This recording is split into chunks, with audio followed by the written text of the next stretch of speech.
మా గవర్నమెంట్ ఉండగా GO number 55 రిక్రూట్మెంట్స్కు సంబంధించి జీవో 55 అని ఉండేది. కానీ మీరు వచ్చిన తర్వాత జీవో నంబర్ 29 అని తెచ్చారు. ఇది రిక్రూట్మెంట్ ఎట్లా చేయాలి అనే విషయంలో ఒక మార్పు తెచ్చారు.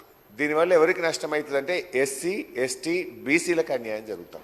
ఎందుకు జరుగుతూ ఉంది? గతంలో ఏముండే అంటే ఒక 100 ఉద్యోగాలు ఉంటే 50 ఫస్ట్ మెరిట్ లిస్ట్ పక్కకు పెడతాం. ఆ 50 పోయిన తర్వాత మిగతా 50లో ఎస్సీలకు 16%, ఎస్టీలకు 11%, బీసీలకు 25% ఆ పద్ధతిలో చేశాం. కానీ మీరు ఆ జీవో మార్చి జీవో నంబర్ 29 తేవడం వల్ల జరిగిన నష్టం ఏంటంటే మొదటి 50లో సపోజ్ ఒక 10 మంది ఎస్సీలు వచ్చింది అనుకోండి, ఆ 10 పెట్టికి 6 తీసుకుంటున్నారు కింద. పాపం ఆయనకు మెరిట్లో వచ్చింది, ఆయన ఓపెన్ కాంపిటీషన్లో వదిలాల్సినటువంటి ఎస్సీని మీరు అక్కడ ఆ 10 మందిని లెక్కకు తీసుకోవడం వల్ల 6 ఎస్సీలను మాత్రమే తీసుకొని ఇక మీ 16 కోటా అయిపోయింది అంటుండ్రు. అంటే దీనివల్ల ఎవరికి నష్టం? మరో 10 మంది దళిత విద్యార్థులకు ఉద్యోగులు రాకుండా పోతారు.